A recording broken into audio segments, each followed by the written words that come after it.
बलियो हुनु। कहिले कहिले चिन्ता गर भन्ने चाहिँ अर्को पार्टी हो, त्यो पार्टीको कहिले नसुन्नु। आनन्द गर भनेको हाम्रै ईश्वरको पार्टीबाट हो, परमेश्वरबाट हो। आनन्द परमेश्वरबाट हो।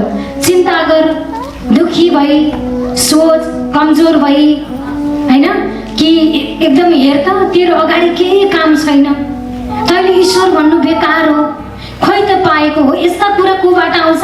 खराबीबाट आउँछ। तर कि परमेश्वरबाट कस्तो आउँछ? पहाड जस्तो समस्या नि त्यो त ईश्वरको लागि त केही होइन। हट भनेपछि चट कसले पारिसक्नु हो? हाम्रो पिता परमेश्वरले। सुम्पिन सक्ने मन पनि परमेश्वरबाट आउँछ, पिताजीले दिनुहुन्छ। सर्लक्क उहाँलाई जिम्मा दिने मन पनि कोबाट आउँछ त? परमेश्वरबाट आउँछ।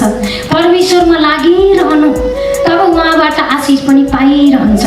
घरि लाग्ने घरि नलाग्ने, घरि गर्ने घरि नगर्ने गर्नुभयो भने, लाइट पनि कट गरिराख्ने फेरि जोडिराख्ने गऱ्यो भने राम्रो लाग्दैन। तर लगाइरह्यो भने, कनेक्सनमा बसिरह्यो भने निरन्तर पिताजीमा चलेका कामहरू, पिताजीको साइडका कामहरू 1000% हाम्रो अगाडि पिताले दिइसक्नु।